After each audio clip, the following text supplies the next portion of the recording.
In today's video, I'm gonna be walking through how to add Google search bar on your iPhone home screen. Go to your App Store, search for Google. All you have to need, install the Google browser on your iPhone.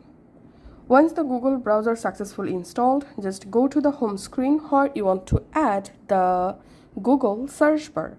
Now just long press on an empty space on your lock screen and then tap on Edit. Tap on Add Widget. In here, you have to scroll down and find out Google. Tap on Google. And here you get bunch of different size of search bar. You can select any of the search bar. Let's add this one. And you can resize your search bar size as well.